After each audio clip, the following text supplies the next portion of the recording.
Bismillahirrahmanirrahim.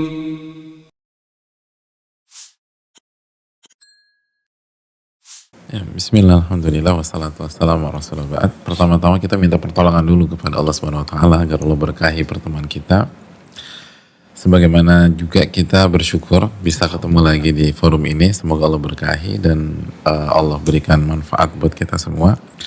Sebagaimana salawat dan salam semoga senantiasa tercurahkan kepada junjungan kita, Rasul kita Muhammadin sallallahu alaihi wasallam beserta para keluarga, para sahabat dan orang-orang yang istiqomah berjalan di bawah naungan sunnah beliau sampai hari kiamat kelak. Tadi isunya apa? Work hard atau pray hard. Atau pray hard. Yang bagus tuh kita ganti kata sambungnya dari atau jadi dan. Ya, Jadi dua-duanya harus gitu. Dua-duanya harus. Allah berfirman di akhir surat Al-Ankabut, Allah mengatakan walladzina jahadu fina lanahdiyannahum subulana. Barang siapa yang berjuang dengan totalitas di atas jalan kami, niscaya kami baru kasih hidayah buat orang tersebut. Jadi harus berjuang dan harus totalitas, baru Allah kasih hidayah. Terus yang kedua, dan nggak berhenti sampai di situ aja, juga harus work smart juga penting gitu. Play smart juga penting. Kenapa demikian? Karena kan ulama mengatakan atau ahli hikmah menyatakan bahwa untuk berhasil di sebuah bidang atau untuk berhasil di sebuah kehidupan, kita nggak harus jadi orang yang paling cerdas atau yang paling sebatas paling keras berusaha. Tapi kita juga harus tahu cara bermain dengan benar. Gitu. Kita harus tahu cara bermain dengan benar. Orang-orang yang tahu cara bermain bisa mendapat pencapaian melebihi orang yang hanya sekedar kerja keras aja.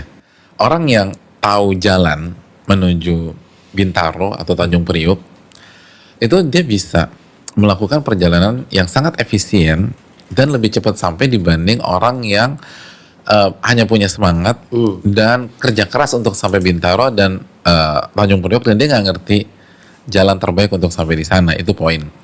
Jadi kita harus tahu cara bermain. Kita harus tahu cara bermain. Satu simpel masalah rizki tadi disebutkan. Salah satu cara bermain yang benar dalam masalah rizki adalah kembali kepada surat Az-Zariyat ayat 22 ketika Allah berfirman wa fis sama'i rizqukum wa ma tu'adun, dan di atas langitlah rizki kalian dan apa yang dijanjikan untuk kalian. Jadi orang-orang yang cerdas dia tahu bahwa rizkinya bukan di perusahaan. Rizkinya bukan di depan bosnya, dia bukan di hadapan atau bukan di direkturnya atau bukan di teman-temannya yang kaya. Atau bukan di networknya, rizkinya ada di atas langit gitu. Rizkinya ada di sisi Allah Subhanahu wa taala. Maka dia tidak akan meremehkan iman dalam masalah mencari rizki. Dia nggak akan meremehkan masalah sujud, masalah ruku. Dia nggak akan tinggalkan Quran. Dia nggak akan tinggalkan zikir pagi petang. Kenapa demikian? Wa fis sama'i rizqukum wa ma tu'adun. Dan di atas langitlah rizki kalian dan apa yang dijanjikan untuk kalian. Jadi dia cerdas pada saat orang-orang hanya fokus pada hal-hal yang tangible dalam mencari rezeki, dia fokus ke bukan hanya yang tangible penting, tapi intangible juga nggak kalah penting dan itu cerdas di dalam berikhtiar dan berusaha. Contoh yang lain, tadi Mas Teni angkat isu tentang struggling. Ada banyak peralihan profesi dari skincare ke masker. Pokoknya yang penting imbuhannya sampai saja. Kalau dalam bahasa Arab sajaknya masih dapat. Gitu loh, dari tambang ke cupang. Tambang ke cupang. Dan emang hits lagi ya ikan cupang ya. Kayak kita SD dulu. Nah, itu positif kan. Itulah adaptasi itu sendiri, sebuah pemberian given dari Allah Subhanahu wa taala kepada kita, dan seringkali kita nggak gunakan kecuali dalam kondisi-kondisi darurat atau krisis seperti ini. Yang perlu kita camkan, peralihan profesi dari satu profesi atau satu kotak ke kotak lain dari dunia itu positif banget. Asal kita lagi-lagi cerdas dalam melihat hal itu semua. Sadarkah kita dengan Allah alihkan dari satu kotak ke kotak yang lain, itu membuat kita semakin mengerti hakikat kehidupan dunia. Yang menjadi core-nya dunia, yaitu kefanaan dunia, kesementaraan dunia. Nggak ada yang eksis sampai selama-lamanya, tuh nggak ada. Jadi ya dunia gitu, Anda akan pindah dari satu kotak ke kotak anak kecil, ke kotak remaja, terus dewasa, orang tua dan seterusnya, lalu meninggal dunia. Itu kalau punya umur panjang. Jadi kita lagi dididik nih gitu, biar kita. Dan yang kedua, dengan terjadinya perpindahan kotak dari satu kotak ke kotak yang lain, Allah buat hati kita itu tidak terpaut dan terikat dengan sebuah kotak dunia pada saat kita hidup. Gitu loh, kotak dunia. Simpel aja, apabila ada dua orang yang di layoff gitu loh, mengalami layoff oleh perusahaannya dalam kondisi pandemi. Yang satu itu dia baru kerja setahun yang lalu. Yang kedua, dia udah kerja 25 tahun di perusahaan yang sama. Dan mereka sama-sama ditakdirkan layoff pada saat ini. Lalu tibalah hari ini, hari perpisahan mereka. Dua-duanya dibuatkan acara farewell oleh teman-temannya. Kira-kira yang nangisnya paling emosional, yang paling ngejar, yang ngabisin tisu paling banyak itu yang mana kira-kira? Yang 25 tahun. 25 tahun. Yang 1 tahun sih, iya dia merasa kehilangan, tapi dia bisa tetap calm, dia bisa tenang dan seterusnya. Tapi 25 tahun itu, dan mungkin dia belum bisa move on di H+1. Yang hanya 1 tahun, besoknya dia udah mulai cari kerja lagi, dia mulai ngumpul lagi.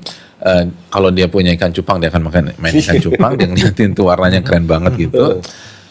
Adapun 25 tahun, walaupun ikan cupangnya lebih bagus daripada yang 1 tahun, ikan cupang tidak menarik bagi dia, karena dia begitu terpukul, kehilangan pekerjaan yang dia geluti selama 25 tahun. Itu kenapa bisa demikian? Karena waktu yang lama di sebuah kotak dunia itu membuat hati kita terikat dengan kotak dunia tersebut. Hati kita terpaut dan tanpa sadar bisa jadi terpenjara dan terbelenggu, dan akhirnya kita didikte dengan itu. Sehingga senang susah kita, gembira dan sedih kita itu tergantung dengan kotak dunia. Dan itulah hal yang sangat berbahaya. Makanya kalau kita lihat bagaimana kehidupan para sahabat radhiyallahu taala anhum, Allah takdirkan dan Allah buat bagaimana mereka berpindah dari satu kotak ke kotak yang lain, sehingga mereka tidak merasa memiliki, sehingga mereka bisa tetap independen dalam masalah jiwa dan hati, sehingga mereka tetap bisa melihat dunia dengan kacamata yang sangat proporsional. Mereka disuruh berpindah dari Mekah, tanah air mereka, ke Madinah, gitu. Pindah dari Mekah ke Madinah. Itu berat, tetapi itu bagus buat mereka secara jangka panjang, sehingga hati mereka nggak terlalu ini. Terus Nabi SAW mengutus sebagian para sahabat untuk keluar dari kota Madinah. Itu membuat hati mereka hanya bergantung kepada Rabbul Alamin, hanya terpaut kepada Allah Subhanahu Wa Taala yang memiliki alam semesta. Sebagus-bagusnya tempat, ia adalah dunia, ia adalah makhluk. Kita akan sengsara jika hati kita terpaut dengan hal tersebut. Jadi ini hal yang sangat positif. Kalau kita mau berhusnudzon dengan Allah Subhanahu Wa Taala, bukan meremehkan, kita tahu semua berdampak dan semua kena dampaknya. Dan ini nggak mudah. Tapi bukankah innamal usri yusra, sesungguhnya bersama dengan kesulitan ada banyak kemudahan. Ada banyak, dan bersama ma'a. Maka tugas kita adalah meminta taufik kepada Allah agar kita bisa melihat dan memetik berbagai macam kemudahan-kemudahan tersebut.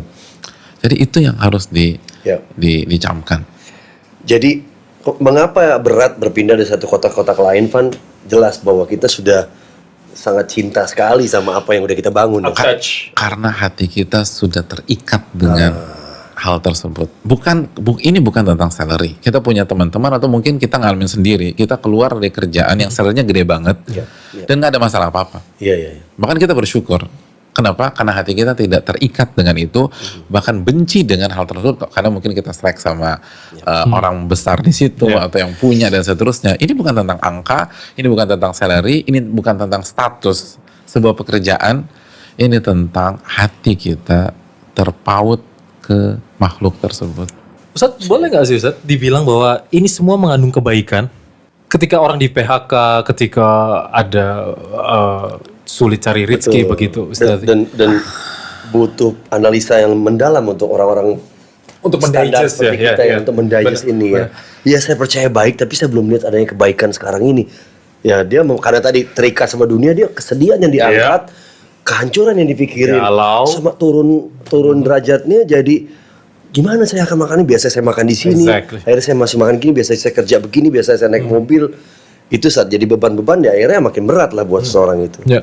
Yang paling tepat, yang paling bijak menjelaskan hal ini tuh bukan kita yang masih banyak salah, masih banyak khilaf. Kita nggak tepat loh untuk membicarakan saudara kita, sedangkan kita masih struggling untuk diri kita sendiri. Tapi kenapa kita nggak dengar Nabi kita Muhammad SAW yang kata Allah Subhanahu Wa Taala dalam surat An-Najm ayat 3 dan 4, "Wa may yantiqu 'anil hawa in huwa illa wahyun yuha." Nabi tidak berbicara dengan hawa nafsunya, tapi wahyu yang Allah wahyukan kepada beliau.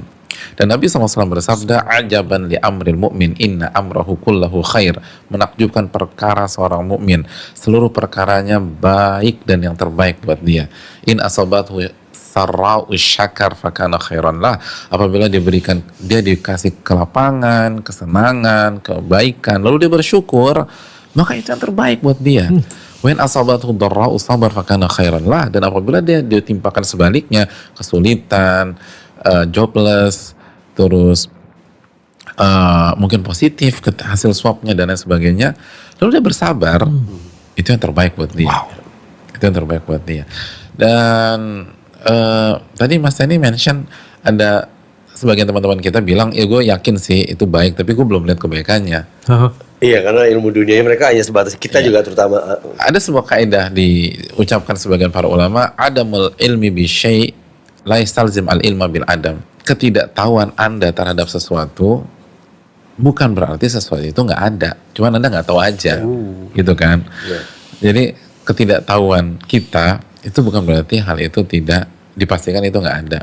Ya sama lah, kita nggak pernah ngeliat ruh kita. Iya. Kita yakin kita punya ruh. Kita sendiri nggak, seumur hidup kita nggak pernah lihat. Bener Ustaz, Masya Allah. Iya. Jadi kenapa kita ragukan sabda Nabi SAW? Kenapa kita ragukan firman Rabb kita Subhanahu Wa Taala? Yang penting intinya bukan Anda lihat atau enggak. Intinya Anda percaya apa tidak. Lalu apa upaya dan langkah nyata Anda dalam memperjuangkan keyakinan Anda, itu paling penting. Ustadz, terima kasih Ustadz. Sebetulnya ketika orang pun berpindah dari satu kota pekerjaannya atau dari satu kantor ke kantor lain, rezekinya ikut kan Ustadz ya? Iya. Gini loh, kita kan harus dudukan dulu tuh rezeki itu apa sih, dan ruang lingkupnya seperti apa sih. Kenapa sih banyak kita tuh kalau bicara rezeki itu selalu materi, selalu angka. Itu. Iya. Padahal kita sepakat banyak hal yang lebih berharga daripada angka-angka tersebut. Betul. Ketika Allah Subhanahu Wa Taala di surat At-Tolaq ayat 11 tentang surga yang menjadi ganjaran orang-orang beriman dan beramal soleh, apa closing statementnya? Qad ahsanallahu lahu rizqa. Allah telah memberikan rizki yang sangat baik dan terbaik untuk mereka. Jadi ketika Allah berbicara tentang surga, Allah jelaskan inilah rizki terbaik buat seorang hamba. Jadi rizki terbaik itu surga. Bukan angka, bukan pekerjaan, bukan. Walaupun itu penting, kita nggak pernah meremehkan. Dan kita berharap semua kita mendapatkan dapat rizkinya baik materi maupun non materi. Tapi jangan lupa loh, karena dengan kita lupa akhirnya kita nggak bersyukur. Dengan kita nggak bersyukur, alih-alih dapat pertolongan justru dapat azab. Karena Allah berfirman, la in syakartum la azidannakum wa la in kafartum inna adzabi lasyadid. Apabila kalian bersyukur aku akan tambah, dan apabila kalian kufur nikmat, azabku sangat pedih. Dan jangan lupa sebuah ayat dalam surat Ibrahim ketika Allah berfirman, wa in ta'uddu ni'matallahi la tuhsuha. Dan jika kalian ingin menghitung nikmat Allah, kalian nggak akan bisa menghitungnya. Dan ayat ini tetap berlaku di pandemi. Setuju nggak sih Pak Mas Denny? Betul, betul. Apa kita liburkan? Ayat ini lagi nggak operasional kan nggak mungkin, nggak beroperasi gitu kan nggak mungkin. Ayat ini berlaku. Sesulit apapun kita, ayat ini berlaku. Wa in ta'udu ni'matallahi la tuhsuha. Sesulit apapun ketika kita nggak ada uang sama sekali, ingatlah ayat ini. Apabila kalian ingin menghitung nikmat Allah, Anda nggak bisa hitung. Jadi ketika lagi susah sekalipun, cobalah ingat nikmat Allah Subhanahu Wa Taala. Betul sekali. Ada banyak nikmat yang harus kita syukuri. Dan akhirnya ketika kita lupa, kita nggak bersyukur, itulah yang memperparah kondisi kita. Iya. Justru itu Ustaz ya. Iya. Oke. Kita nggak kena COVID-19 aja itu sebuah rezeki loh, Van Butan. For sure. Iya. Saya baru izin saat kemarin lihat status temen dia baru kena COVID-19. Dia cerita biaya yang dikeluarkan dia 225 juta. Nah, langsung saya ngeliat kan, saya nggak kena berarti ini rizki. Harta saya tidak keluar gitu loh untuk membayar itu. Itu kadang-kadang suka lupa nggak disadari ya. Selalu dihubungkan dengan materi ya Van ya. Dengan materi, dengan X-rate. Ya, padahal banyak sekali yang bisa disyukuri ya Ustaz. Dan itu kalau nggak kena sekali, 225 juta. Kan orang bisa kena 2 kali. Dan seterusnya, iya kan? Iya benar Ustaz. Ya, jadi kalau kena 2 kali 500 juta, hampir 500 juta. Dan anggota keluarga yang lain Ustaz, Ya. bukan hanya kita, istri misalnya. Berarti kan kali 2, kali 3 keluarnya harta itu kan gimana gitu kan ya. Benar. Jadi kesehatan ini rezeki yang besar sebenarnya. Jazakumullah khairan Ustaz atas nasihatnya penting sekali. Jadi Alhamdulillah. mengenai konsep rezeki ini kita harus tahu juga cara bermain, tahu juga bagaimana caranya mendekatkan diri kita pada Allah Subhanahu How to wa Ta'ala. respond ya benar mendekatkan Ya, how diri. to respond dan tadi bersyukur tadi yang paling penting gitu ya. Tapi mungkin ilmu kita masih sedikit. ya. Benar. Karena Sama. kita sadar bahwa pentingnya ilmu itu luar biasa ya untuk bisa mendapatkan untuk menjalankan ibadah-ibadah itu, termasuk bersabar tadi, menjemput rizki, feeling grateful dan sebagainya. Kita perlu tahu cara-cara ini, Van. Ya Perlu kan? tahu Mas ini banget. Ya, ilmu-ilmunya apa saja Benar, kita benar. kuasai. Insya Allah kita akan bahas ini. Kita minta nasihat dari Ustadz di segmen kedua kita. Insya Allah. Teman-teman, kita kembali lagi di 101 Talk Show di segmen kedua. Insya Allah masih bersama dengan guru kita. Dan teman-teman bisa menyimak program ini di radio.muhajirproject.com. Kita kembali lagi setelah pesan-pesan berikut ini. Assalamualaikum warahmatullahi wabarakatuh.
Samudera kehidupan itu bernama pernikahan.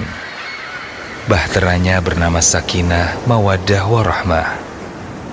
Walau langit tak selamanya terang, biduk kadang terombang-ambing gelombang. Ombak tak selamanya landai, angin pun bisa menuai badai. Sebelum perjalanan itu dimulai, sebelum akad tertunai dan tangis haru berderai, pastikan terkembang layar takwa, ilmu sebagai cahaya pemandu dua jiwa, pelabuhannya, keberkahan visi berkeluarga. Insya Allah, awal yang baik menguatkan perjuangannya, karena sakinah mawaddah warahmah diawali tuntunan dari Rasulullah tercinta, untuk setiap insan yang merindukan rumah tangga bahagia. Dan atas izin Allah Ta'ala, Five Urs akan mengarungi samudera yang baru dengan nama Halfdin Wedding Organizer. Dengan mas kawin yang tersebut tunai. Alhamdulillah. Barakallahu laka wa baraka alaika wa jama'a bainakuma fi khair. Halfdin Wedding Organizer, sempurnakan separuh agama, karena peradaban sejati berawal dari keluarga.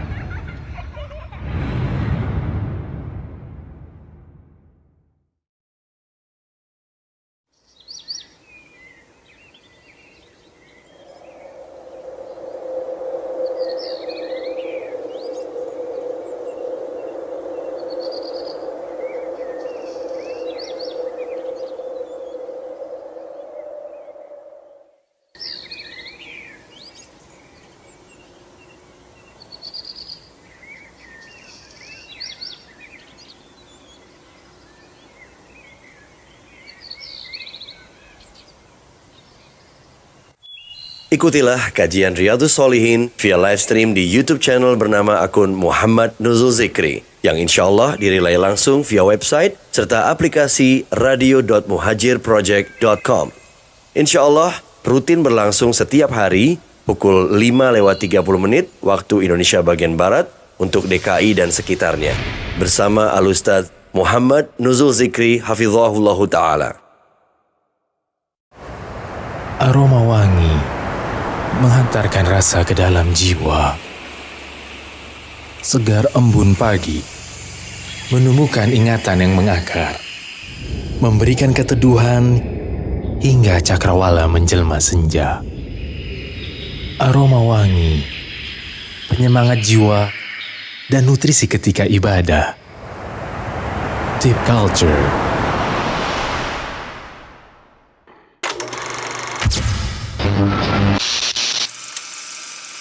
Assalamualaikum warahmatullahi wabarakatuh. Teman-teman, kita kembali lagi di 101 Talk Show. Mas Teni, tadi untuk melihat di segmen pertama tadi, kita butuh ilmunya. Betul sekali. Terutama konsep rezeki ini, ilmunya seperti apa? Apa sih hal-hal yang perlu kita ketahui untuk bisa menjemput rezeki kita, Ustaz? Tadi Ustaz ada ajarkan kita di awal untuk bersabar, berterima kasih, bersyukur, untuk ditambahkan nikmatnya, gitu ya.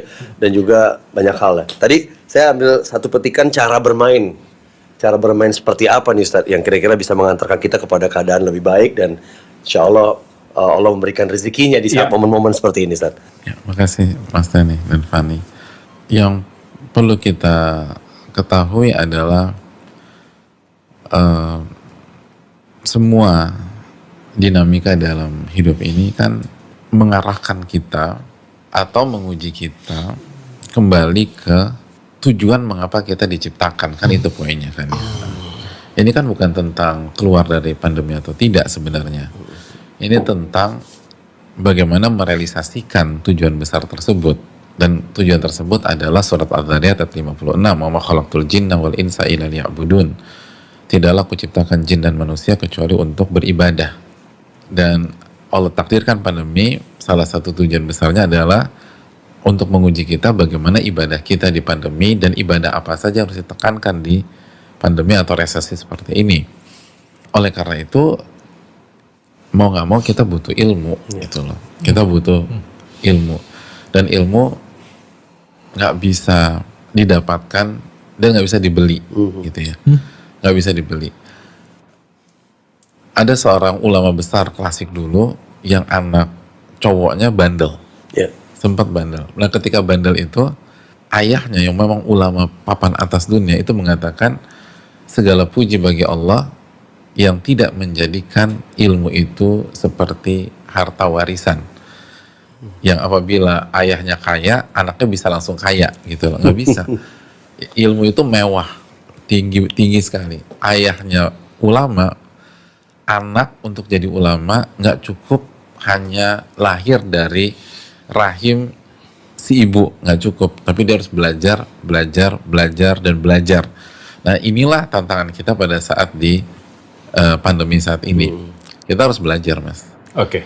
Dan ada banyak hal yang harus kita pelajari, gitu. Oke. Terima kasih, Ustaz. Lalu ketika ini misalnya disampaikan, Ustaz, ke teman-teman, ke kita, gitu, Ustaz, akan timbul pertanyaan lagi kan, Ustaz?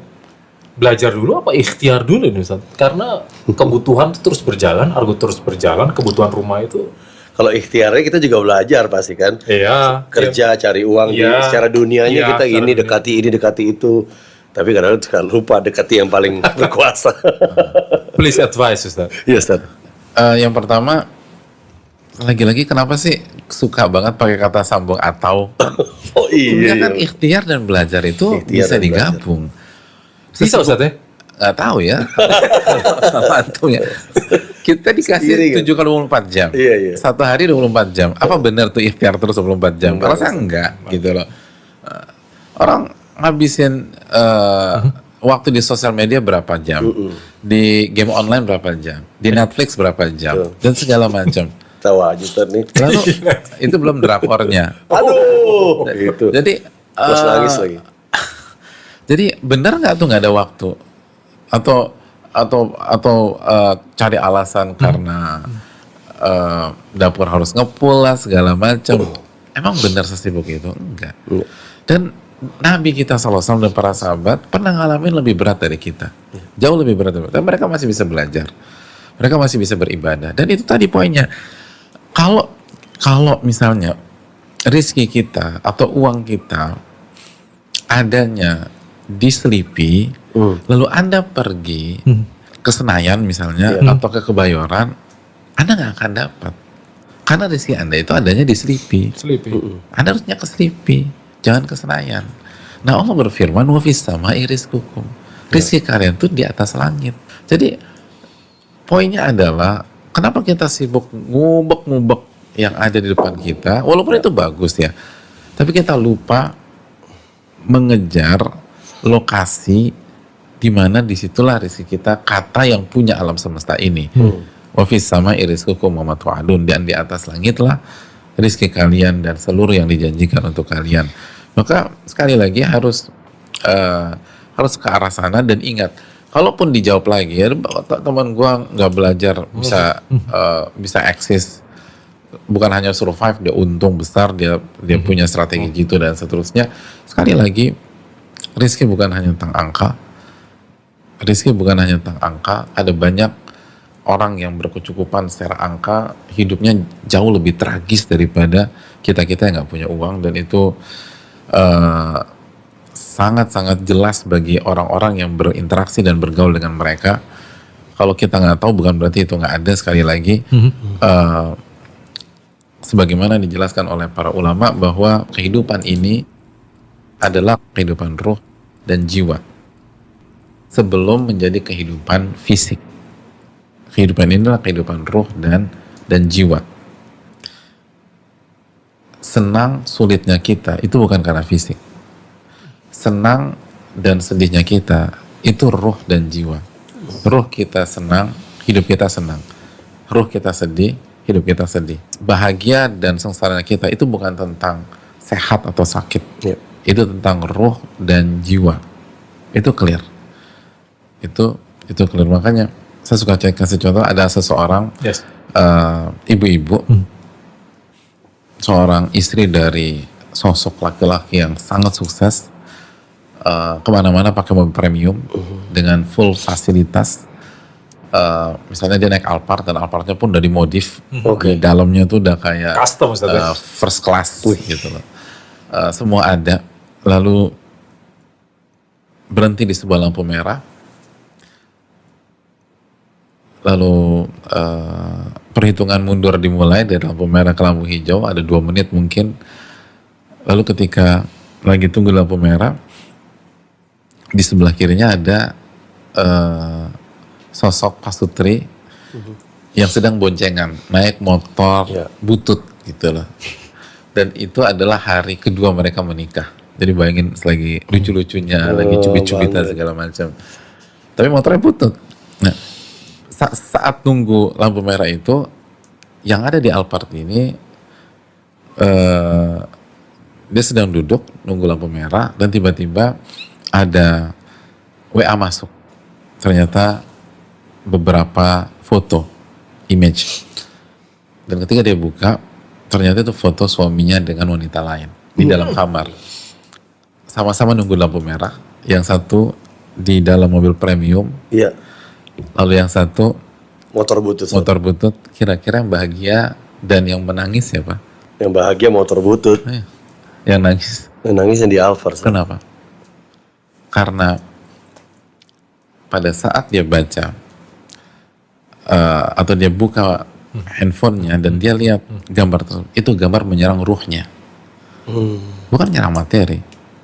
Mobilnya utuh, nggak ada yang nabrak mobilnya, mobilnya ditimpukin batu. Itu nyerang ruh, itu nyerang jiwa. Dan begitu ruh dan jiwa diserang, materi nggak ada artinya, mas. Materi nggak ada artinya. Lihat, dia sebelahnya persis, ini head to headnya enak banget, apple to apple-nya enak. Motor butut, fasilitas nggak ada artinya. Itu pun mungkin masih ngutang, masih nyicil, gitu, nyicil non bunga gitu ya. Udah motor butut masih nyicil pula. Tapi ketika ruh mereka senang, maka mereka bahagia. Nah ini yang harus dipikirkan. Dan bicara ruh, Mas ini dan Pak, bicara ruh, kita harus buka surat Asy-Syura ayat 52 ketika Allah berfirman, "Kadzalika auhayna ilaika ruhan min amrina." Dan begitulah kami wahyukan kepada engkau ruh dari sisi kami atau dari perkara kami. Apa yang maksud ruh dalam ayat ini? Al-Quranul Karim. Al-Quran adalah ruh. Jadi barang siapa yang ingin hidup bahagia, dia harus bersama Al-Quranul Karim.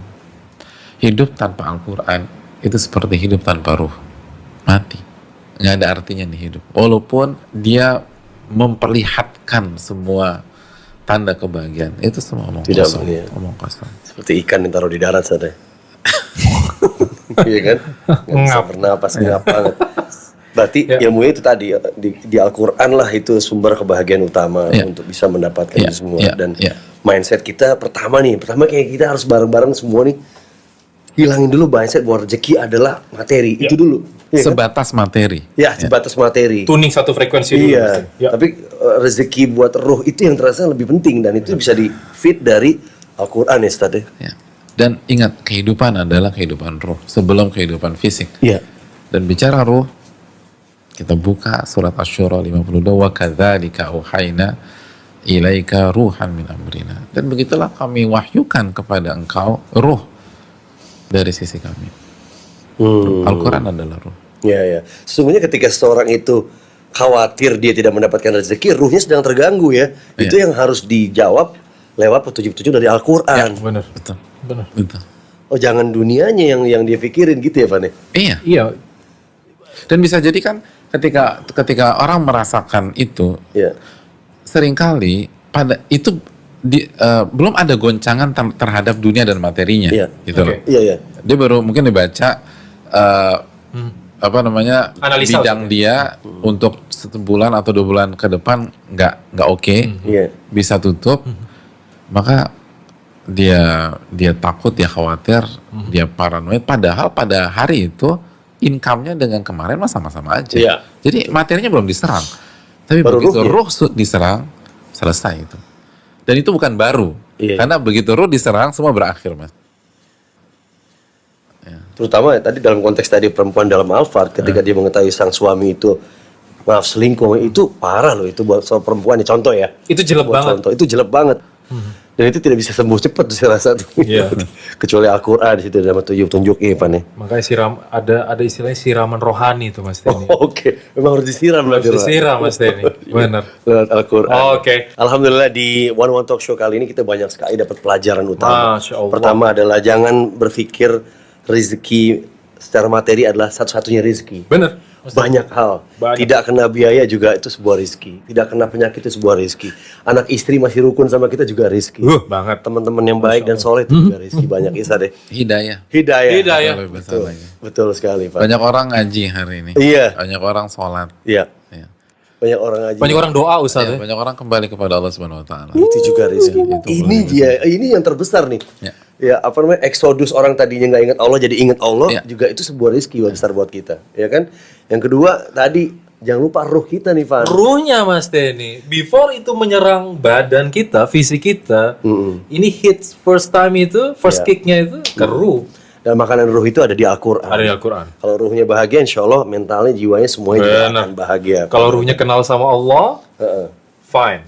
Ya. Ruhnya nggak kenal sama Allah, galau. Bener juga. Ini bagus banget ya untuk kita nih. Banget. Dan jangan lupa ini fase pandemi corona ini adalah bagian yang akan dilewati setiap orang. Masih banyak lagi ujian-ujian yang lain. Tapi kan teori penciptaan manusia bahwa kita ada di dunia ini untuk beribadah kepada Allah. Apapun yang terjadi kita akan melewati itu dan selalu ingat pada Allah. Jazakumullah khairan Ustaz. Terima kasih Ustaz. Ya.